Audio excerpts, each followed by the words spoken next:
이 지도 한번 보세요. 지도 보입니까? 지도 보이시죠? 네.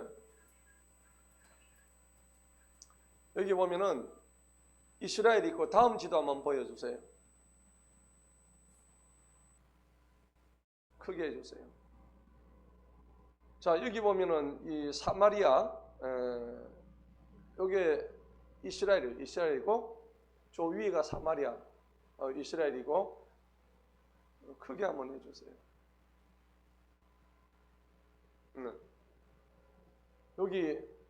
여기가 예루살렘이죠. 여기가 예루살렘. 여기가 예루살렘이고 사마리아인데 이집트는 이쪽에 있습니다. 여기에 지중해잖아, 그죠? 지중해고. 여기 지도 좀 보셨나요? 예, 지도 보실 줄 아시죠? 예. 그리고 유럽은 어디 있냐면 이쪽에 있어요. 그리고 요 위쪽은 터키예요, 지금. 지금의 터키입니다. 그러면 이쪽은 어디 있냐면 지금의 이라크예요, 여기가. 지금의 이라크. 요 오른쪽은 이라크 옆에는 메대라고 하는데 요즘은 지금의 이란이에요. 이란이고요. 그 다음에 요 밑에는 사우디아라비아이고 요쪽으로는 아프리카예요. 아프리카. 이집트를 해놨죠. 그런데 호시아 왕이 소왕한테, 소왕이 누구예요? 이집트 왕이죠. 이집트 왕의 이름이 소예요. 그러니까 아수르 왕한테 침을 받아가지고 조공을 갖다 바치다가 조공 바치기 싫으니까 누구한테 손을 벌렸어요? 소한테. 맞죠? 이집트 왕이 이름이 소예요. 소. 이집트 왕 소하고 이제 이렇게 손을 잡아가지고 얘한테 지금 서로 대적하는 지금 상황이에요.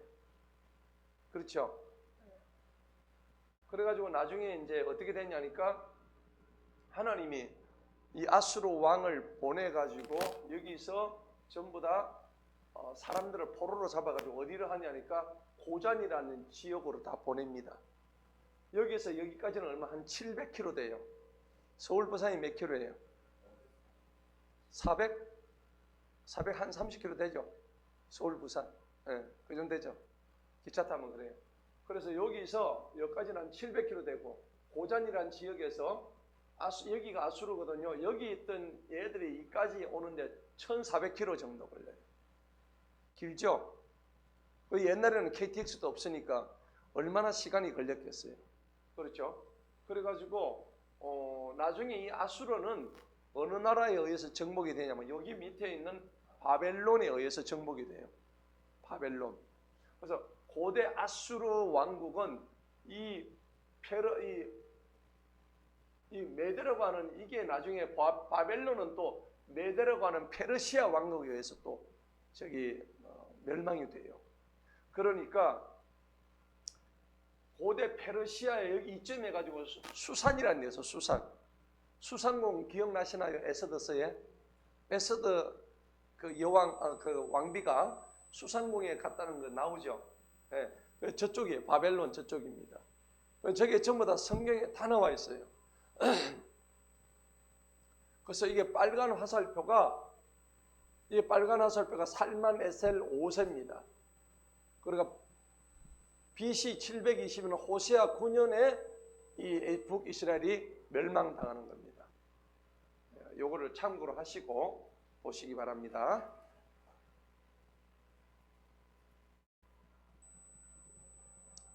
자, 한번 보시다. 4절 한번 보실까요? 아시리아 왕이 호시아에게서 음모를 알아냈는데 그가 이집트 왕 소에게 사자들을 보냈답니다. 저기 나오죠? 이집트 왕 저기 소입니다. 이렇게 사자를 보내가지고 북이스라엘하고 저것들이 합작해가지고 조공바치라 했던 아수르 왕한테 대적을 하려고 하는 거예요.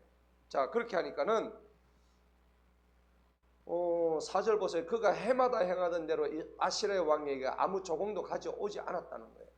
이 아시리아 왕이 그를 잡아가지고 어디에 가둬요? 감옥에 가둡니다. 이 금방 이렇게 당할 거를 갖다가 이렇게 하니까는. 그래가지고 5절에 보니까 그때 아시리아 왕이 온 땅을 두루 올라가고 또한 사마리아로 올라가가지고 그곳에 3년간 에워쌌습니다. 북이스라엘의 수도가 어디였죠? 사마리아입니다. 제가 늘 말씀드리죠. 남유다와 북이스라엘이 있었죠. 남유다, 그 다음에 북이스라엘. 수도가 다르다 했죠. 남유다의 수도는 어디요? 예루살렘. 맞죠? 북이스라엘 수도는 사마리아. 이거 기억하세요. 제가 다음에 시험 한번 칠 거예요. 성경 시험 한번 칠 거예요. 남유다는 수도가 어디? 지금 있는 예루살렘이에요. 그 다음에 북이스라엘은 어디요? 사마리아. 그런데 여기 사마리아를 몇 년간? 3년간 애워 삽니다. 저기 와가지고 3년간 꽁꽁 사마리아 성을 애워 살면 먹을 거 있어 없어요? 없습니다. 나는 뭘 잡아먹어요? 지 새끼 막 잡아먹고 그래요. 얼마나 비참했으면 그랬겠어요. 하여튼 이런 상황들이 나중에 오는데, 자, 뭐 예루살렘도 마찬가지예요. 바벨론에 의해 가지고 똑같은 상황이 옵니다. 이유가 뭡니까? 하나님을 배반했죠. 배신했습니다. 그런데 여러분 이런 기록들을 어떻게 알까요? 좀 신기하지 않으세요? 여러분 생각해 보세요. 지금 뭐 우리 가까운 동네에 양산에서 무슨 일 났는지 어떻게 아실까? 모르죠? 저 지금 광주에서 무슨 일이 났는지 모르잖아요. 그렇게 가깝잖아. 국내잖아. 이거는 수천 킬로 떨어진 일들을 이거 어떻게 알고, 그걸 뭐 인터넷에 있는 것도 아니고 SNS에 있는 것도 아니고 신기하지 않아요? 근데 기록을 하려면 누가 봤어야 될 거 아니야. 근데 이 기록을 전하려면 수천 킬로를 달려가지고 이 성경이 기록되려면 누군가를 보내야 될 거 아니야. 여기 있는 사실은 전부 다 역사책에 기록 나와야 안 나와요? 나오죠. 이 거짓말이 하나도 없다고, 성경의 기록은. 지금 제가 지금 그린 여기 보면 이 지도는 실제 역사책에 기록되어 있는 거예요. 그러면 성경하고 역사책이 서로 뭐 다른 부분이 있어야 되는데 성경이 기록된 게 역사책에 그대로 나와 있다고.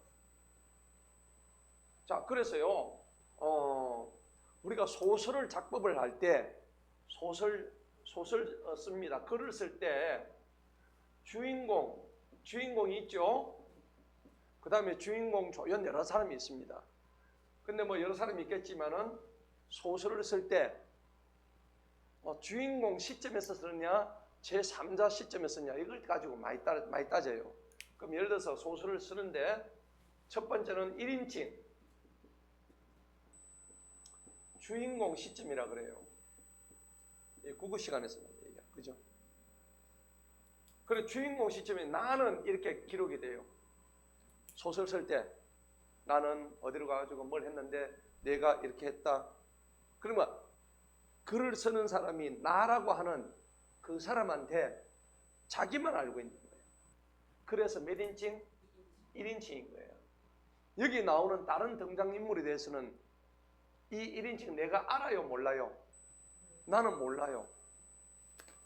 그런데 글 쓰는 사람은 알아요? 몰라요? 알죠? 그런데 1인칭 똑같이 관찰자 시점이 있어. 요거는 뭐냐 그러니까 내가 주인공이 아니라 나는 이런 상황을, 소설 보면 스토리가 전개가 되죠. 스토리가 맞아요. 스토리가 전개가 되는 거야. 그러면 이 전개되는 스토리를 보고 주인공이 자기가 하는 게 아니고 자기는 관찰자 돼가지고 이렇게 저렇게 다 본단 말이에요. 그걸 1인칭 관찰자 시점이라고 그래. 그런데 또 여기 소설 쓰는 소설가의 그 기법입니다. 글을 어떻게 쓸까? 근데 또 뭐가 있냐면 3인칭이 있어. 3인칭 주인공 시점이 있어. 자, 1인칭 주인공 시점하고 3인칭 주인공 시점 뭐가 다를까요?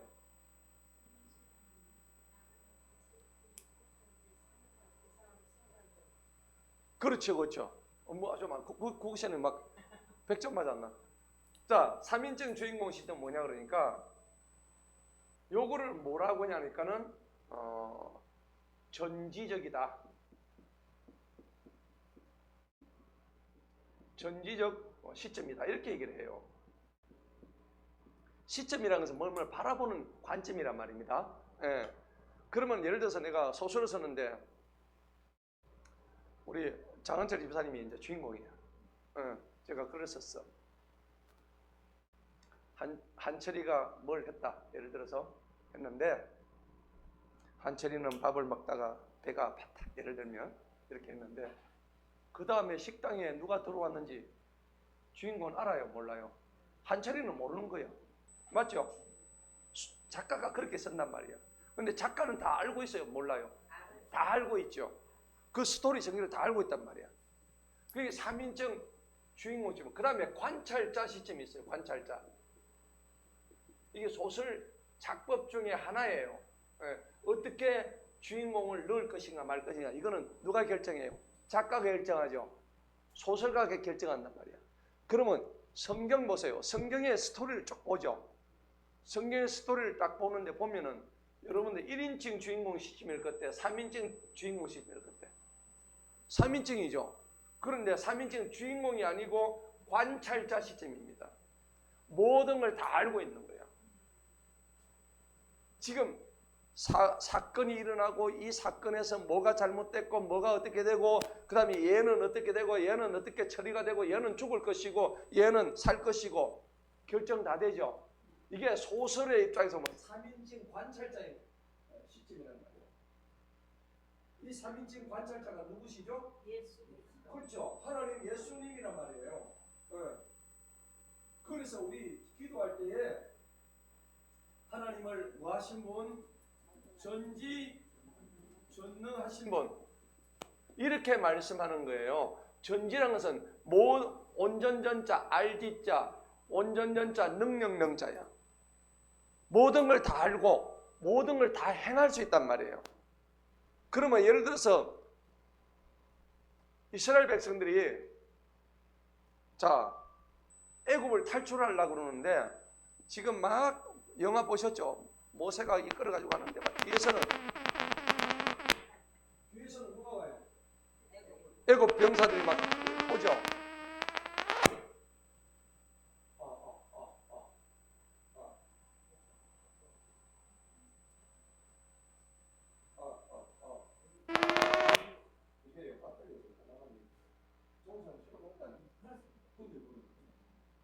이걸로 해야 돼.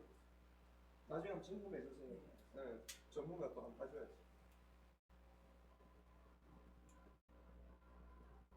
여러분 그래서요. 그러면 애굽에서 이스라엘 백성이 도망을 막 가는 거야. 그런데 이 도망가는 사람들은 자기가 잡힐지 안 잡힐지 알아 몰라? 모르잖아요. 그러면 쟤들은 1인칭이야. 1인칭 주인공이 얘들은 모르는 거야. 소설을 쓸 때. 그런데 소설 쓰는 3인칭 관찰자는 다 알아요 몰라요? 뭘 알아? 이스라엘 백성들이 지금 오는데 앞에 바다가 있는 것도 알아요 몰라요? 알죠? 그럼 바다에 빠질 건지 바다를 갈라주실 건지 다 알죠? 그래서 성경은 전지적 관찰자 시점에서 쓰여진 아주 전능한 글이라는 겁니다. 아멘. 그래서 성경의 모든 글들은 전부 전지적인 관찰자, 즉 하나님이 글을 지으셨다는 겁니다. 그런데 더 놀라운 것은 여기에 기록된 모든 역사 기록들, 이 성경의 기록들은 여기에 나오는 성경 기록하고 다른 게 하나도 없다는 얘기입니다. 그렇죠? 그냥 허구가 아니고, 여러분 그래서 우리가 뭐라 그래요? 소설은 이게 픽션이라고 그러죠. 픽션을 뭐라고 하면 허구라 그래. 허구. 맞죠? 예. 그 다음에 이거 대신에 우리는 뭐요? 팩트라 그러죠. 팩트는 사실이란 말이에요. 네 팩트로 얘기해. 그러잖아요. 사실. 역사는 마찬가지입니다. 역사는 팩트예요. 예. 이렇게 되는 거예요.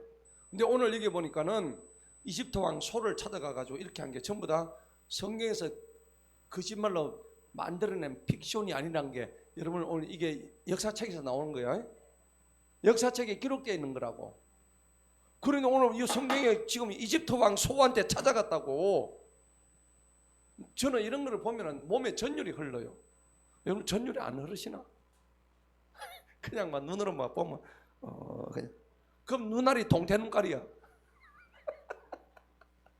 맞아요. 너무 심했나? 아니 뭐 이런 걸 보면 우리 하나님 좀 대단하시네. 예. 이런 걸 어떻게 다 알고 이렇게 다 적어 놓으셨냐 말이야. 그러면 그 당시에 이 글 쓰기 위해서 이걸 소설로 칩시다. 그러면 이집트 왕 소한테 찾아간 걸 누구를 갖다 확인해야 있을 거 아니야. 맞아요. 진집사가 어제 동네 산성에 가가지고 시원한 물 한잔 먹었다는 걸 누가 확인해야 그걸 쓸 거 아니야. 그죠? 근데 어떻게 이 모든 성경이 전부 다 알고 있냐 이거야. 그럼 이거는 누가 하신 거야? 하나님이 하신 거야. 전지전능하신 하나님이 그분이 하신 거란 말이야. 그러니까 이게 이런 걸 알면요, 온몸에 전율이 나오고 막 오줌을 싸는 거야. 전율이 오죠. 오줌을 한번 싸야 돼. 그 정도로 찌릿찌릿해야 되는 거야. 자, 그런 의미에서 보자고. 5절 보세요. 그때 아시리아 왕이 온 땅을 들어 올라가고 또한 사마리아에 올라가서 그곳을 몇 년간, 이것도 3년, 뭐 어떻게 해서 지가 3년인지 3년 6개월인지 어떻게 알아 이거를. 밥도 안 먹고 그거 뭐 3년간 옆에 있었나? 그죠? 정확하게 기록하는 거예요. 이거 역사책이 그대로 나오는 거예요. 기가 막힌 일이죠. 자, 그래서 호세아 제9년에 아시리아 왕이 사마리아를 취했죠.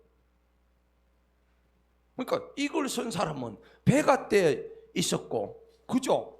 여로보암 200년 전에도 또 똑같이 나오고, 200년 전을 어떻게 알고 성경 전체 6,000년 전부터 지금까지 다 알고 있다니까. 노아 시대 때 사람들이 어떻게 그것조차도 안 되니까. 신기하잖아요. 바울이 어떻게 했는지, 바울이 어떻게 했고, 예수님이 어디 태어났고, 예수님이 태어난 그 장소까지 다 기록이 다 나와 있고, 실제로. 도대체 이놈의 기록자는 어디 6,000년부터 여기까지 지금 뛰어야 된다는 얘기인데 말도 안 되는 소리죠. 그 말도 안 되는 분이 누구예요? 하나님이세요. 아멘. 지금 우리는 소설이 아니라 이거는 어마어마한 책을 지금 읽고 있는 거예요. 맞죠?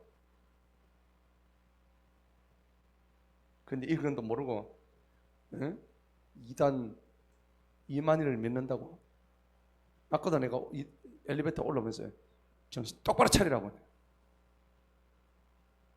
세 사람이 탔는데 아무 말도 못 했죠? 뭔 할 말이 저가 있다고. 4청으로 6청까지 4청으로 내가 얘기했는데, 맞죠? 4청으로 정신 똑바로 차려야 돼. 자, 그래서 아시리아 왕이 사마리아를 취해가지고 3년을 갖다가 애워 사니까는 뭐 꼼짝 못하지 뭐. 이제는 포로가 돼가지고 어디로 끌려갔죠? 고잔의 강 곁에 있는 할라와 하볼과 메대의 성읍에 둔 거야. 자, 고잔이 어디 있어요? 여기 나와야 나요? 고잔 나오죠? 이스라엘은 여기인데 사마리아를 정복해가지고 얘들을 끌고 가는 거야. 화살표 끌고 가지고 어디 갔다고? 고잔까지 간 거야. 이게 역사책에 그대로 나온다니까. 그럼 얘가 뭐 기록자가 어디 그 고장까지 따라갔나? 그죠? 뭐 안 가도 얘기만 들었는데 그게 사실인지 거짓인지 어떻게 알아? 근데 고장 가가지고 이 근처에는 하볼 뭐라고 되어 있어요? 고장. 하볼. 메대가 어디예요? 이봐. 여기 메대죠? 여기서 또 이까지 또 데리고 갔다니까. 이게 보통이 아니라니까요. 자, 그래서 여러분들 보세요. 그렇게 둔 이유가 여러 가지가 있습니다. 전쟁 나면요, 이 사람들을 포로로 끌고 가는 이유가 뭘까요? 지금 끌고 갔죠? 이스라엘 사람들을 갖다가 북이스라엘 사람들을 갖다가 끌고 가는 이유가 뭡니까? 그리고 끌고 가고 자기들 백성을 그 지역에 이주를 시켜요. 왜 그럴까요? 전쟁 나면. 우리나라도 보세요. 옛날에 전쟁이 나가지고 몽골 사람들이 왔어요, 안 왔어요? 몽골 사람들이 와가지고 우리나라에 이렇게 되어 있으면은 여기 보냈다고. 여기 어디에? 제주도잖아. 제주도 보내가지고 여기서 제주도에 가면 조랑말 있죠. 조랑말 이게 몽골 말이라고 여기 보내가지고 여기서 교배를 시켜가지고 몽골 말하고 우리 국산 말하고 교배시켜 여기 나왔죠. 몽골 말이 이제 원조입니다. 그 다음에 얘들이 몽골이 이제 침입을 해가지고 이런 내려와가지고 내려오고 또 내려오고 이래가지고 어디 마산에 갔어. 마산에 가가지고 간장을 만들어서 그 무슨 간장이에요? 몽골 간장. 아유 그 하도 많은 간장 중에 몽골 간장 또 되게 맛있어. 맞죠? 예. 그러니까 얘들이 와가지고 그러고 삼별초라 그래요. 들어보셨네 역사 시간에 삼별초 들어보셨죠? 아 예, 뭐 역사 시간에. 자 그래서 이렇게 몽골을 이게 이제 피해가지고 나오는데 몽골 사람들이 계속 들어와가지고 우리나라에 조선 처녀들 한 36만 명을 전부 다 싹 다 몇만 명을 데리고 다 데리고 갔죠. 원나라. 예, 원나라 다 데리고 중국으로 다 데리고 왔어. 그래가지고 또 여기 와서 씨를 막 뿌렸다고. 그러니까 우리 몸속에 보면은 몽골 사람인지 뗏놈인지 몽고 반점. 그리고 우리 애 놓으면 엉덩이 보면 몽고 반점 있죠. 예. 그러니까 우리 피 속에 막 몽골도 아마 섞여 있을 거야. 한번 사람 쳐다봐서 누가 몽골족인지. 그 몽골에 가보니까 뭐 우리나라 사람 비슷해요. 근데 오리지널 몽골 사람은 약간 우리하고 얼굴이 좀 다르긴 해. 자, 그래서 참 이런 거 보면은 전쟁이 나면은 하나님께서 완전히 민족들을 갖다 섞어버리는 거예요. 섞어버려. 맞죠? 섞어버립니다. 자, 다음 넘어갑니다. 응? 아, 이유는 그래. 그거죠. 혼혈이죠. 혼혈 정책입니다. 혼혈이라는 것은 피를 섞어버리는 거예요. 피를 섞어가지고 고유의 민족의 정체성을 없애는 것이. 그죠? 예. 우리 한민족이라 그러잖아. 한민족인데 지금 자꾸 베트남에 들어오고 어디도 들어오고 막 고려인도 들어오고 뭐 저기 조선인도 들어오고 막 온건데 계속 들어오는 거예요. 그러면 이제 이런 단일 민족에서 나중에는 뭐가 됩니까? 다민족 국가, 다민족으로 변화되는 거야. 그럼 우리가 민족의 정체성을 갖다 전부 다 혼란시켜 버리는 거예요. 전쟁 나면 이런 것이 굉장히 급속도로 변하게 되는 거예요. 뭐 따지 보면은 다 한 핏줄이기는 해요. 그렇지만은 이 단일 민족의 개념 자체가 자꾸 없어지고 다 문화, 여러 문화, 다 민족. 그 우리나라는 지금 인구가 없기 때문에 이렇게 갈 수밖에 없겠죠. 우리나라 앞으로 100년 뒤 되면 다민족 국가 됩니다. 100년이 뭐고?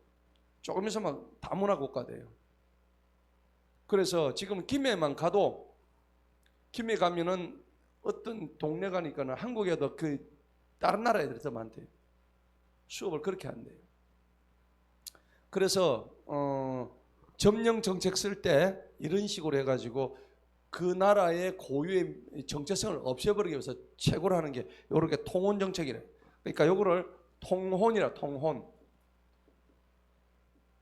정책이라 그래요. 그러니까 혼인을 갖다 해가지고 섞어버립니다. 피를 다른 나라하고 그렇게 하는 겁니다. 자, 그래서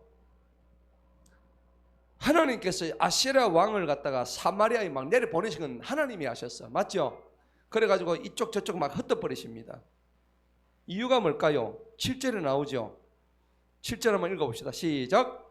이는 이스라엘 자손이 자기들을 이집트 땅에서 인도하셔서 이집트 왕 파라오의 손 아래에서 벗어나게 하셨던 주님, 그들의 하나님을 거역하고 범죄하고 또 다른 신들을 두려워하였으며, 요렇게 나쁜 짓 했다고. 자기들 조상들은요, 하나님께서 자기들 조상들은 애굽에서 탈출시켜가지고 홍해를 건너게 해가지고 가나안 땅으로 다 보내줬는데, 그때부터 해가지고 가나안 땅에 들어오니까는 가나안 땅에 누가 살냐면 원주민들 살고 있었어요. 원주민들이 자기들이 섬기는 신이 다 있었어. 그러다 보니까 그 신하고 같이 막 짬뽕이 돼버린 거예요. 마치 우리나라에 복음이 처음 들어왔을 때 우리나라 천주교하고 섞여버리면서 천주교에서 그 원래 제사를 우리 정통기독교 제사 안 지내죠. 근데 천주교하고 우리나라 고유 문화하고 딱 섞여버리니까는 어떻게 돼요? 술도 마셔도 된다. 그 다음에 제사도 지내도 된다. 이렇게 바뀌어버렸죠. 그럼 뭐예요? 모든 것이 혼합되는 거예요. 그러니까 이거를 뭐라 그러니까 혼합 종교라 그래요. 혼합 종교. 하이브리드. 차도 하이브리드 있죠. 우리 교회 지금 벌써 2대예요. 예. 휘발유도 쓰고 전기도 쓰고 이것도 아니고 저것도 아니고. 근데 요 하이브리드 잡종들이 원래 좀 강하긴 해요. 그러니까 연비가 좀 좋지. 그래서 하이브리드를 그래. 그러니까 혼합했다. 잡종이 하이브리드의 원래 뜻이 뭡니까? 잡종입니다. 잡종. 예. 정통이 아니고 잡종이에요. 그래서 혼합했다 해가지고 혼합 종교라고 그래요. 그러니까 지금 뭡니까? 혼합 종교가 오늘날 이제 뭐라 그러죠?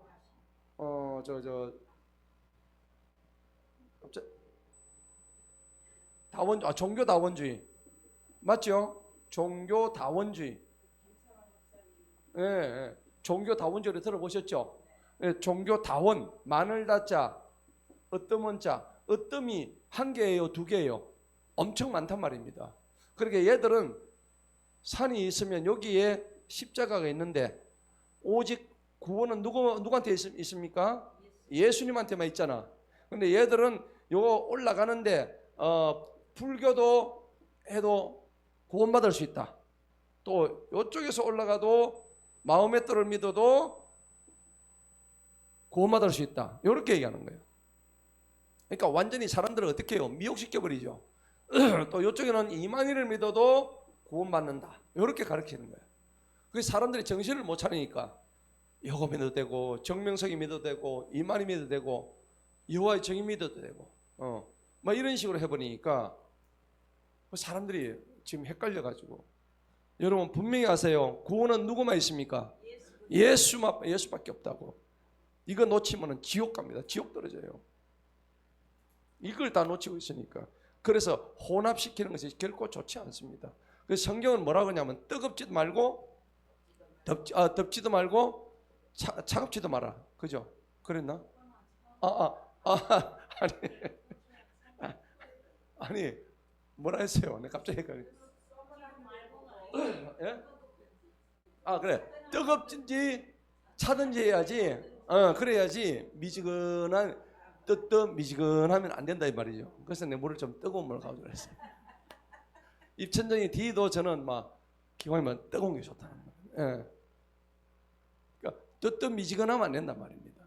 차라리 뜨겁든지 차라리 차갑든지. 계시록에서 7교회 나오잖아, 그죠? 예. 라오디게아 보고 그렇게 얘기를 하죠. 그렇습니다. 그러니까 혼합 종교 다원주의. 근데 오늘날 종교인들이 여기에 참 다 빠져 있죠. 예. 그러니까 대통령이 나와가지고 조창기도회 때 보면 스님도 나오고, 유교도 나오고, 원불교도 나오고, 천주교도 나오고, 기독교도 나오고, 전부 다 손잡고 좋다고 밥 먹고 하고 있는데 이빨에 보면 꼬차로 끼어가지고. 그 얼마나 보기 흉합니까?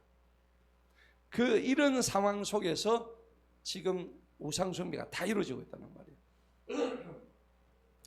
하나님께서 홍해로 다 빼주셨음에도 불구하고 7절 보세요. 주님 그들의 하나님을 거역하고 범죄하고 또 다른 신들을 두려웠다고. 우리는 누구만 두려워야 돼요? 하나님만. 그렇죠? 하나님만 두려워야 되는 거야. 그런데 오늘 여기 다른 신들을 두려웠다고. 가만 안 둔다고 신명기에서 분명히 말씀했죠. 신명기 28장 한번 봅시다. 가만 안 둔대요. 정신 똑바로 차려야 돼요.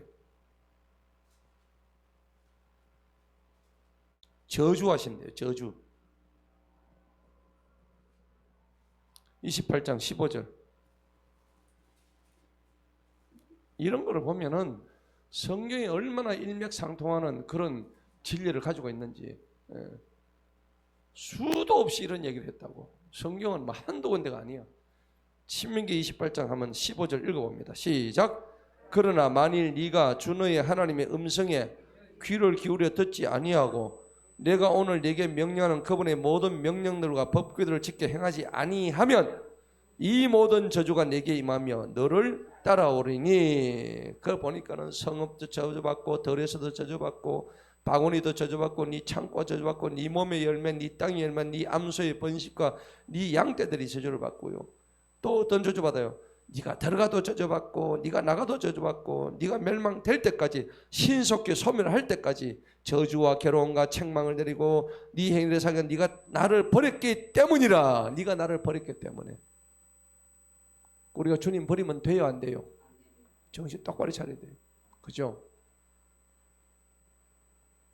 그래서 우리가 이렇게 많이 힘들고 이럴 때 꼭 여러분들 전염병, 온갖 질병 이런 거 다 하나님께서 다 내리시는 거예요. 35절 한번 보세요. 주님께서 치유가 되지 않는 악성 종기로 네 무릎과 다리를 치신대요. 맞죠? 예. 37절 보면은 네가 어디 가든지 놀램과 속담과 웃음거리가 되고요. 하나님의 쟁기는 38절을 보니까는 메뚜기 때가 지나가면은 남는 게 있어요, 없어요? 없지요. 예. 그리고 남아 있는 거는 누가 먹어요? 39절에 누가 먹는다고 되어 있어요? 벌레들이 그걸 싹 다 먹어버려요. 남아 있는 것조차도. 그리고 지는 어떻게 돼요? 지 아들하고 41절 그들이 뭐 한답니까? 사로잡혀가지요. 다 사로잡혀가고 43절 보니까 너는 아주 낮아지고요. 48절 보세요. 굶주리고 목마르고 벌겋고 공핍하고 철멍에를 갖다 너한테 씌워가지고 완전히 작살을 내버린다고. 그리고 61절 보세요. 율법책에 이 율법책에 기록되지 아니한 모든 질병과 모든 재앙을 네가 멸망할 때까지 다 내리겠다고. 무서워요 안 무서워요? 무섭죠. 예. 그럼 니는 어떻게 돼요? 65절 보세요. 니는 첫째로 평안을 얻지 못하고 발바닥에도 힘도 얻지 못하고요. 마음은 떨리고 눈은 완전히 맛이 가고 마음은 늘 슬프고요. 66절을 보니까 날마다 의심 속에서 그냥 왔다 갔다 하고 밤낮으로 두려워하고 네 생명의 보장을 전혀 받지 못하고. 이게 전부 다 하나님 명령에 불복종한 사람들이 향한 하나님의 놀라운 저주입니다. 저주. 우리가 신명기 28장만 봐도 하나님을 배반할 경우에 오늘 북이스라엘이 어떻게 멸망했는지 이미 이 말씀이 성취되는 거죠. 그대로 성취되는 거예요. 그걸 아시기 바랍니다. 자, 그런데 저들이 뭘 잘못했는지 이제 구체적으로 나와요. 17장 본문 열왕기하 17장 봅시다. 17장 9절에 보니까는 옳지 아니한 그 일들을 은밀히 행하였습니다. 하나님을 거역해가지고. 또 뭐 했냐면 견고한 성읍에까지 그들의 모든 성읍들에 뭐를 세웠어요? 산당을 세웠습니다. 산당 세우지 말았죠. 여러분 마음속에 산당이 있죠? 우리 마음속에 다 산당이 있어요. 그거 다 헐어버려야 돼요. 예. 그 다음에 9절 보세요. 10절 모든 높은 언너가 모든 푸른 나무 아래에 형상들과 작은 숲들을 세웠습니다. 이거 하지 말아 했는데 11절 보니까 모든 산당에서 분양하고 사악한 이들의 주님을 경노하시겠대요. 주님이 뭐라고 얘기했는지 12절 읽어봅시다. 시작. 이는 그들이 우상들을 섬겼으므로 주님께서 그들에게 말씀하시는 너희는 이런 일을 행하지 말지니라. 하지 말라고 분명히 말씀하셨는데 이걸 행하고 있다고. 그러면서 주님이 다시 한번 얘기하십니다. 13절에 보면 너희는 너희 악한 길에서 돌이키라. 내가 너희 조상들의 명령하고 내 종 선지자를 통해서 너희에게 보낸 모든 율법을 따라서 내 계명들과 내 법규들을 지켜라. 그랬는데 어떻게 해요? 14절 읽어봅시다. 시작. 그럼에도 불구하고 그들이 들었어요 안 들었어요? 듣지 아니하고 그들의 목을 그들의 조상들의 목과 같이 굳게 하고 주님 그들의 하나님을 믿지 아니하였더라. 안 믿었습니다.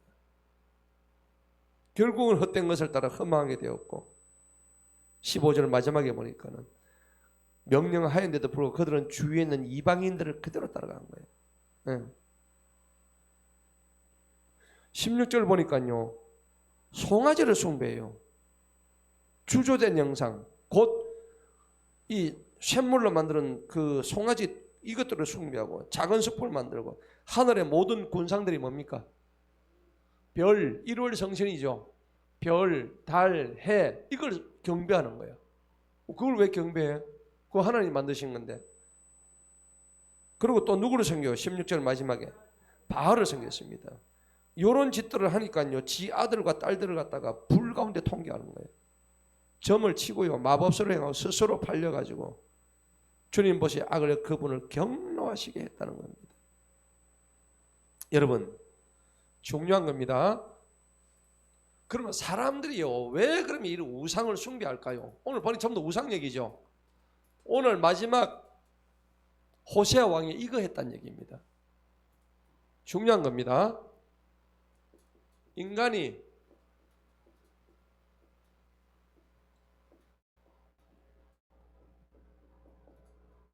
우상을 숭배하는 이유입니다. 왜 인간은 우상을 숭배할까요? 첫째는요, 오만함 때문입니다. 오만함, 교만 때문입니다. 오늘 여기 나오는 그 내용들 다 그래요.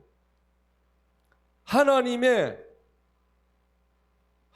계시보담도 뭐가 더 클까? 여기 보니까는 인간의 종교성에 의존하는 겁니다. 하나님 계시보담도 지금 중요한 게 자기 종교성입니다. 종교성에 의존하기 때문입니다. 인간 마음속에 누구나 다 종교가 있잖아요. 여러분은 물에 한번 빠져보세요. 지금 죽기 직전이면 여러분 입에서 뭐가 나올까요? 아이고 살려주세요 하나님, 부처님, 용왕님 다 나온다니까. 안 믿는 사람들 다 나온다고. 그게 뭐냐면은 우리 인간은 원래 나약한 존재이기 때문에 그래요. 그렇죠? 나약한 존재도 뭔가를 찾게 돼 있다고. 그게 하나님이든 부처님이든 뭐 누구든 간에 찾게 돼 있다니까. 이거는 무슨 성이라 그래요? 그걸 종교심이라, 종교심. 그래서 사도 바울이 사도행전 18장 가면 뭐라 그래요? 아덴에 사는 사람은 너희는 범사에 뭐가 많다고? 종교심이 많다고 그랬잖아요. 그래서 저들이 제단을 만들죠. 하나님을 안 믿는데 알지 못하는 하나님께 해가지고 제단을 만들죠. 기억납니까? 그러니까 그걸 갖다 막 섬기고 한다고. 고대 아테네 그 시민들이. 그러니까 하나님 계시보다 인간의 종교성을 더 의존하고, 저들에게 신은 뭘까요? 신은 이 신을 자기들의 이미지 시킵니다. 이미지화 시키는 거예요.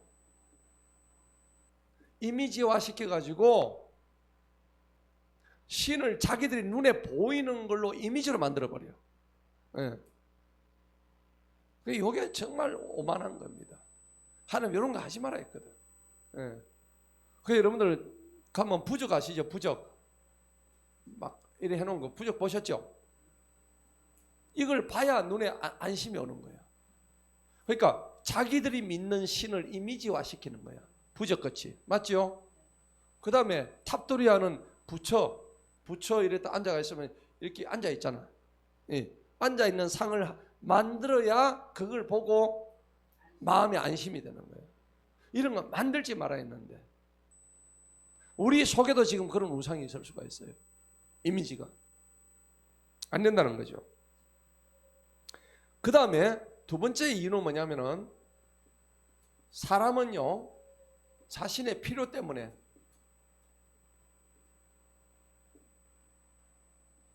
우상을 만듭니다. 자신의 뭐 때문에? 필요 때문에. 자신의 필요입니다.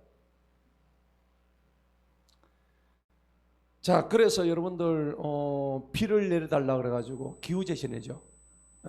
고기를 많이 잡게 해달라고 풍어제 지내죠. 누구한테? 용왕신한테. 그죠? 그리고 여러분 몰록 제사, 인신 제사 들어봤죠? 몰록. 이게 인신 제사입니다.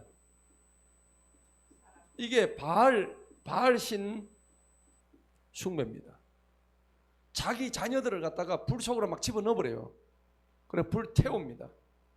뭐를 위해서? 풍요를 위해서. 풍요를 주는 게 아닌데도 자신들의 필요 때문에 이렇게 한다니까. 그래서 우상을 숭배하는 거예요. 그 다음에 이제 세 번째는 뭐냐 그러니까 도덕적으로 책임을 회피합니다. 이게 무슨 말이냐 그러니까 이스라엘 사람들은 하나님을 원래 믿었죠. 믿었는데 하나님을 믿기 싫고, 그런데 다른 신은 좀 거기에 살던 신은 원래 있었던 신도 믿고 싶고, 그러니까 뭔가 믿기는 믿어야 되는데 그래도 하나 믿어 놓으면은 나중에 하나님이 도덕적으로 내가 그래도 잘 믿어가지고 했지 않느냐라고 자기 책임을 회피하기 위해서 우상을 숭배한다는 얘기입니다. 이런 경우가 있다는 거예요. 이런 책망을 안 받는 어떤 그런 마음들. 그 다음에 이제 네 번째가 뭐냐니까는 즉각적인 필요를 추구하기 때문입니다. 이게 무슨 말씀이냐? 즉각적인 문제 해결을 하는 거죠. 문제 해결. 하나님은요, 우리한테 어떤 삶에 있어서 과정 속에서 고난을 주셔야 안 주셔요? 하나님 우리한테 고난 주시는 이유가 뭘까요? 깨닫게 하기 위해서. 맞죠? 응. 우리로 하여금 깨닫게 하기 위해서 그 과정 속에서 여러 가지 어려움을 주셔가지고 돌아오게 하기 위해서 그렇게 고난을 주시는데, 근데 사람은 고난이 필요 없는 거예요. 즉각적으로 눈에 보이는 거, 즉각적으로 필요한 것만 내한테 요구하는 거예요. 그러니까 고난, 어려움, 지금 이게 필요가 없는 거야. 하나님 이런 걸 다 주시는데. 그러니까 얘들은 과정보다도 뭐예요? 결과, 이게 더 중요한 거예요. 이게. 그러니까 오늘 이스라엘 백성들이 지금 이래 잘못되고 있는 거예요. 그리고 마지막으로는 인간 본성 자체가 사악하대요. 하나님을 떠나야 돼요. 여러분 이걸 잘 아시기 바랍니다. 사람의 마음은 우상을 만드는 공장이래요. 존 켈빈이 그런 말을 했어요. 사람의 마음은요, 공장이 있대. 무슨 공장이냐면 우상 만드는 공장이 있대. 그럴 정도로 우리 속에는 우상들이 버글버글 한다는 얘기입니다. 네. 돈 우상, 인정받고 싶어하는 그런 우상, 그 다음에 여러 가지 하여튼 그 우상들, 그런 게 많대요. 그 다음에 편안하고 싶은 그런 우상 많이 있대요. 자, 오늘 18절 보세요. 그러니까 주님께서 뭐라고 했냐니까 이스라엘에게 심히 노하셔서 그분의 눈앞에서 그들을 쫓아내버리십니다. 오직 유다 지파면 아무도 남겨두지 아니하세요. 유다 지파가 어디예요? 남유다죠. 그때까지 남겨두셨는데 알고 보니까 남유다도 똑같은 놈들이에요. 그래 19절 보세요. 유다도 주님 그들의 하나님의 계명을 지키지 아니하고 그들이 만든 이스라엘 백성들 그대로 행하였더라. 똑같은 놈들이에요. 예. 뭐 우리는 다를까요? 똑같아요. 우리도 그죠? 예. 남들 욕할 거 하나도 없어요. 전부 다 누구한테 하는 얘기야? 참아 네 눈가리 네가 찌른다고 그러신다는 거 맞죠? 자기 손으로 자기 눈을 찔러요 지금. 20절 봅시다. 이에 주님께서 이스라엘의 모든 시를 그냥 그 절에 뭐예요? 얼마나 주님이 화가 났으면요, 그들에게 고통을 주사 그분의 목전에서 내던져서 약탈자들의 손에 집어 던져버리십니다. 맞죠? 우리 대한민국도 말을 계속 안 들으면 하나님께서 어떻게 하시겠어요? 약탈자들이 누가 있을까요? 우리 대한민국을 향한 약탈자. 그렇죠? 김정은을 쳐가지고 우리 혼나게 만들 수 있죠. 그럼 대한민국 한 5천만 명 다 죽어도 우리 주님 눈 하나 깜짝하실 것 같아요? 전혀 깜짝 안 합니다. 그런데 우리는 뭐라 하냐면은 어떻게 하나님이 내가 그렇게 잔인할 수가 있냐고. 그래서 내가 하나님 안 믿는 사람이 태반이에요. 맞죠? 하나님의 의도를 몰라서 그런 거야. 모든 걸 하나님이 지으셨는데. 예. 이거는 말도 안 돼요. 그러니까 내 안에 지금 죽고 살고 이거는 아무것도 아니에요. 하나님 입장에서 보자면. 우리는 그냥 진짜 티끌보다 못한 존재예요. 예. 요 뒷장에 가면 이제 뒷장 가면 히스기야가 하나님이 히스기야를 대적하던 하나님의 종 히스기야를 대적하던 그 아수르 군대를 사내비에 와가지고 13만 8천명을 죽여버리시죠. 한밤에. 그 도대체 13만 8천이면 그 딸린 식구가 얼마요? 맞아요, 안 맞아요? 7, 8천만 명 될 거예요. 그 떡대 갖는 장정들 하나 나오는데 보통 식솔들이 한 몇백 명 붙었을 거 아니야. 그럼 한 100만 명은 사실은 골로 가는 건데. 자, 22절 보세요. 이스라엘 자손이 여로보암이 행한 그의 모든 죄들을 따라 행하고 그들이 그 죄들로부터 떠나지 아니했기 때문에 이런 일을 당하는 거야. 이스라엘 백성들이 하나님의 경고를 무시한 이유는요, 영적으로 무지했어요. 일시적으로 성령에 도취했고 자기 지혜를 너무 가신하는 거예요. 영적으로 무감각한 거죠. 하나님이 그렇게 하지 말라 했으면 왕들이 좀 정신을 똑바로 차리고, 아, 우리 선대 왕은 못했지만 나는 이제부터 좀 잘할 거다. 그러니까 개가 토한 것을 도로 먹지 않는 이런 일을 해야 되는데, 똑같이 제가 아버지 때, 제가 할아버지 때 악한 일들을 똑같이 손주도 하고 있으니 하나님께서 염증을 내셔가지고 도저히 나는 내가 너희들 하는 거 보니까 너희들을 살려둬서는 안 되겠다. 자만심과 교만이죠. 여러분, 하나님께서 경고를 보내신 게 성경에 보면 여러 군데 나오죠. 창세기 7장에 보면 노아와 그 당시 백성들에서 경고하는 장면이 나와요. 근데 노아가 방주를 120년 짓는 동안에 수없이 나가서 복음을 전달했어요. 하나님을 믿어라, 회개해라. 몇 년 동안? 120년 동안. 노아가 몇 살까지 살았어요? 한 500살 살았죠. 수명이 그럼 됐죠. 근데 그 노아가 살고 있던 시기 계속해서 방주 짓는 동안 120년을 가지고 회개하고 하나님 믿으라 했지만은 안 믿었어요. 그래서 몇 명만 구원받았어요? 8명 구원인데 그 받은 이유가 뭘까요?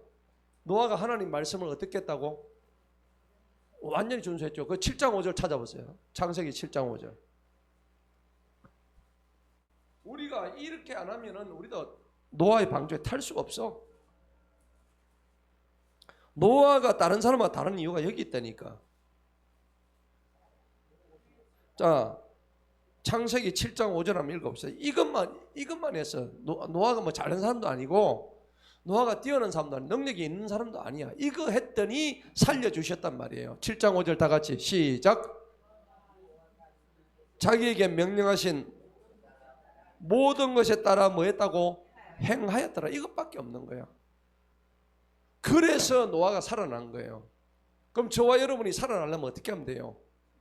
지금 노아한테 힌트 준 거 있죠? 이대로 하면 돼요. 우리도 주님이 명령하신 모든 것을 그대로 따라 행한 것밖에 없는 거야. 그랬더니 살려주신 거예요. 그죠?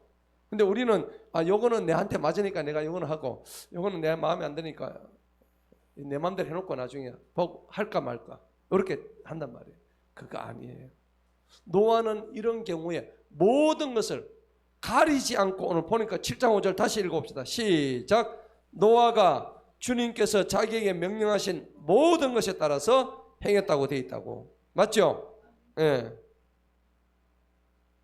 여러분 보세요. 그러니까 얼마나 노아가 대단한 사람입니까?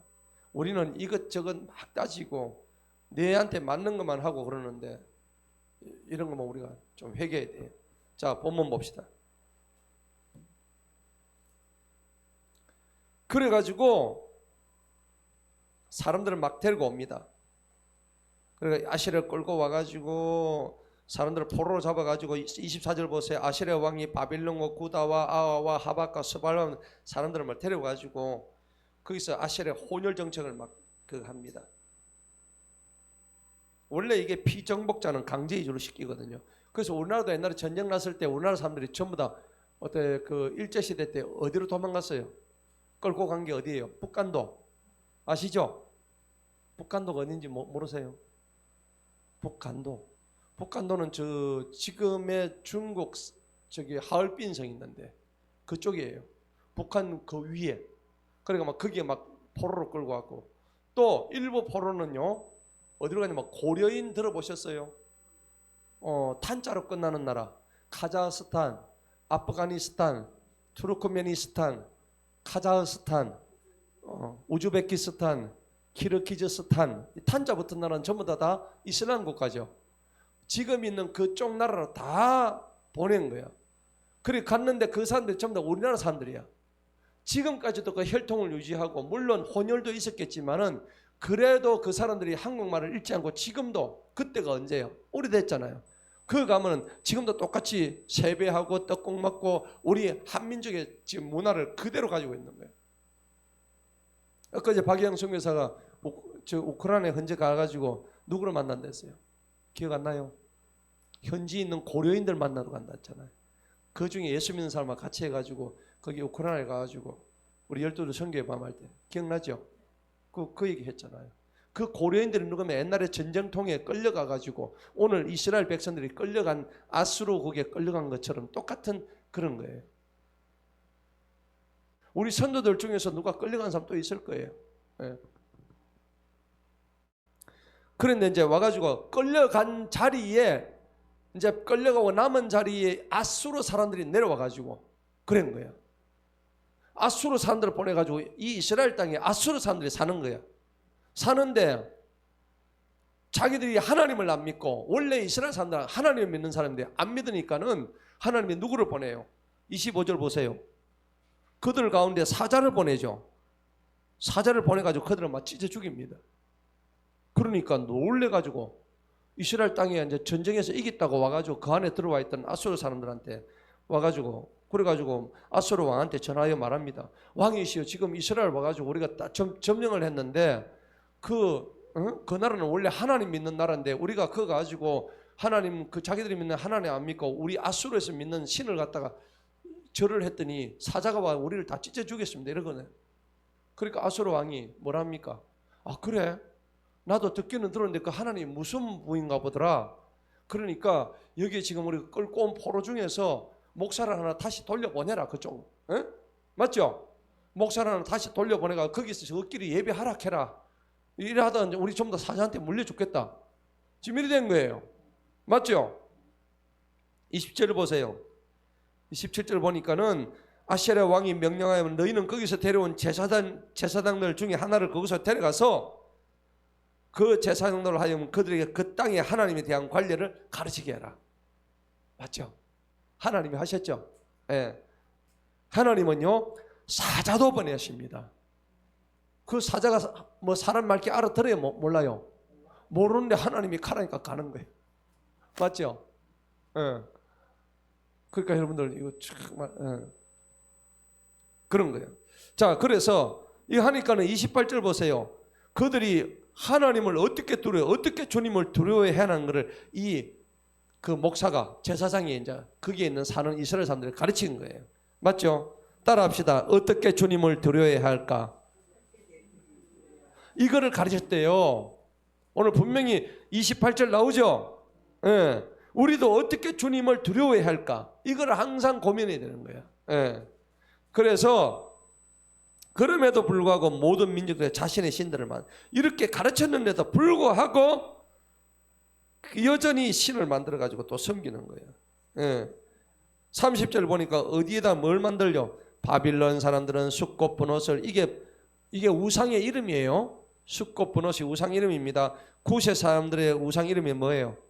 네르갈. 하맛은 아시마. 그 다음에 아와 사람들은 신의 이름이 뭐예요? 니마스와 다르닥이죠. 스발와임 사람들은 스발와임은 신의 이름이 아들락 멜렉과 아남 멜렉. 맞죠? 신들의 이름도 많아요. 그죠? 예. 우리나라는 뭐 신의 이름들이 많죠. 저기 짝두신, 용왕신, 남학신, 고무신 신의 이름이 그렇게 많습니다. 예. 그 각 나라마다 지금 다 신의 이름이 있어. 그래가지고 했는데도 불구하고 34절 보세요. 이전에 관습대로 행하여 이 나라에서 즉 그들이 주님을 두려워하지도 않고 결국은 이래요. 주님께서 이스라엘이라 이름하신 야곱의 자손이 그들의 법규와 율례들과 그들의 명령과 계명을 따라서 행했어요, 안 했어요? 안 행했어요. 그러니까 하나님이 화가 날만 하죠. 그러니까 이스라엘을 완전히 멸망시키는 거예요.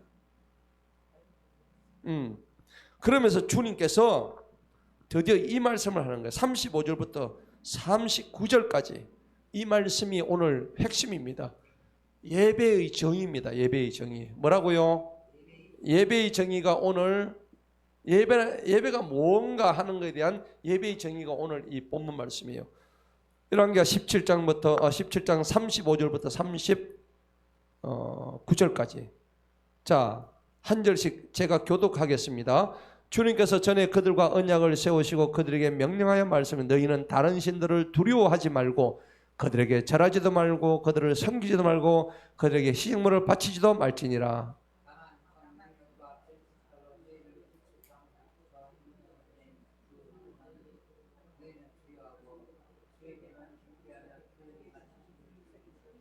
또한 주가 너희를 위하여 기록해 준 그 법규들과 율례들과 율법과 계명을 너희는 영원히 지켜 행하고 다른 신들을 두려워하지 말며.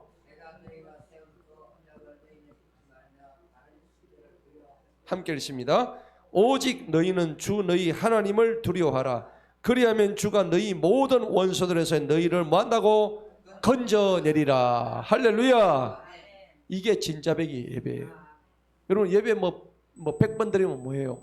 맨날 마음속에 뭐 다른 신을 생각하고 있고 안 된단 말이에요. 그런데도 불구하고 40절 보세요. 이놈들이 하는 짓이 이렇습니다. 그러나 그들이 귀를 기울여 들었어요, 안 들었어요? 안 듣고 그들의 이전 관습대로 행하였더라. 이와 같이 이 민족들이 주님을 두려워하면서도 주님을 두려워하기도 했죠. 왜? 선조들한테 얘기 들은 게 있거든요. 우리 하나님이 얼마나 큰 능력을 행하셨는지 다 들었어. 그렇음에도 불구하고 또한 그들의 새겨진 형상들도 생겼으니, 그러니까 다리를 양다리 걸친다는 거예요. 한쪽은 하나님, 한쪽에는 이방신, 우상, 그들의 손자와 그들 자손의 자손이 모두 그들의 조상들의 같이 행하여 이날까지 이르렀더라. 자, 이렇게 해서 이제 이스라엘이 멸망을 당합니다. 이제 다음 주에는 이게 지금 그 히스기야가 나오는 장면인데, 히스기야 왕 때 완전히 호세아가 멸망을 합니다. 자, 오늘 우리가 이런 장면들을 볼 때 정말 하나님께서 하지 말라고 했던 것만 제대로 하면 우리는 다 살 수 있습니다. 예, 오늘 창세기 7장 5절에서 노아가 하나님이 명령하신 대로만 준행했죠. 그러니까 아무 문제 없었어요. 그런데 우리가 그거 하기 힘들어요. 그죠? 가면 갈수록 신앙이 자꾸 옅어지고, 그 다음에 또 인간인지라 무너지기도 하고, 또 내 마음속에 이게 뾰족이가 자꾸 올라오는 경우 있죠. 신앙생활 하다 보면 뾰족이 올라와야 안 올라요. 이놈의 뾰족이 이거 망치를 가지고 톡톡톡 이렇게 쳐가지고 두더지 잡기처럼 해가지고 얼마나 마음속에 뾰족이가 여기서도 올라오고 저기서도 올라오고 문제. 이 뾰족이를 죽이시기 바랍니다. 자, 오늘 이 말씀을 통해서 우리가 잠시 한번 기도하고 마치도록 하겠습니다. 하나님 아버지 감사합니다. 오늘도 귀한 말씀 주시고 하나님 이 말씀 우리가 붙들고 기도할 때에 하나님